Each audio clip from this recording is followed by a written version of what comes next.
আপনি কি জানেন আমাদের প্রিয় নবী রাসূল সাল্লাল্লাহু আলাইহি ওয়াসাল্লাম একটি ছোট্ট বীজকে বলেছিলেন মৃত্যু ছাড়া সব রোগের ওষুধ। আসসালামু আলাইকুম প্রিয় দর্শক, আশা করি ভালোই আছেন। প্রিয় ভাই ও বোনেরা, হ্যাঁ, এটি হলো কালোজিরা, যাকে আরবিতে বলা হয় হাব্বাতুস সাউদা। আজকের এই ভিডিওতে আমরা জানবো ইসলামের দৃষ্টিতে কালোজিরা কি কি উপকারিতা রয়েছে, হাদিসে কি বলা হয়েছে এবং কিভাবে এটি ব্যবহার করবেন। আমাদের প্রিয় নবী মুহাম্মদ সাল্লাল্লাহু আলাইহি ওয়াসাল্লাম কালোজিরা সম্পর্কে যা বলেছেন তা সহিহ হাদিসে স্পষ্টভাবে উল্লেখ আছে। তোমরা কালোজিরা ব্যবহার করো, কারণ এতে মৃত্যু ছাড়া সব রোগের শিফা রয়েছে। সহিহ বুখারী হাদিস নাম্বার 5688, সহিহ মুসলিম হাদিস নাম্বার 2215। সুবহানাল্লাহ, চিন্তা করুন, 1400 বছর আগে আমাদের নবী এমন একটি বীজের কথা বলে গেছেন যেটির গুণাগুণ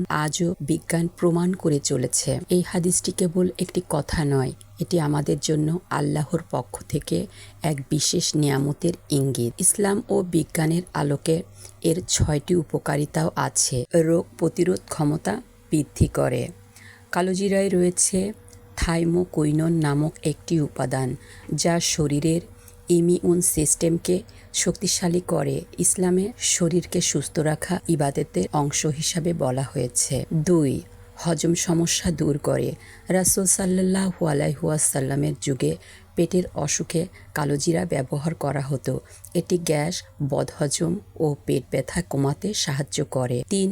শ্বাসকষ্ট ও অ্যাজমায় উপকারী। হাদিসে রয়েছে কালোজিরা ও মধু একসাথে খেলে শ্বাসকষ্টজনিত সমস্যার উপকার পাওয়া যায়। 4. ডায়াবেটিস নিয়ন্ত্রণের সহায়ক। গবেষণায় দেখা গেছে কালোজিরা রক্তের সুগার নিয়ন্ত্রণের ভূমিকা রাখে। এটি ইনসুলিন সংবেদনশীলতা বাড়ায়। 5. উচ্চ রক্তচাপ কমায়। কালোজিরার তেল নিয়মিত খেলে ব্লাড প্রেশার নিয়ন্ত্রণে থাকে।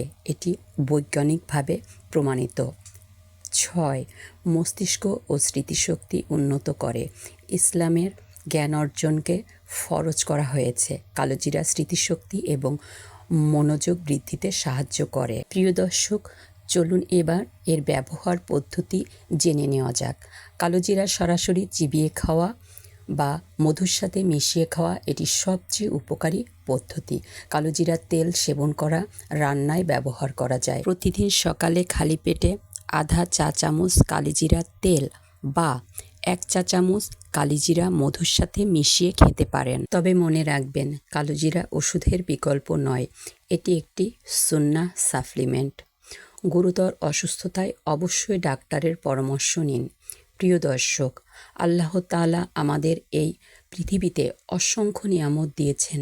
কালিজিরা তার মধ্যে একটি বিশেষ উপহার, যেটির কথা আমাদের প্রিয় নবী হযরত সাল্লাল্লাহু আলাইহি ওয়াসাল্লাম নিজে বলে গেছেন।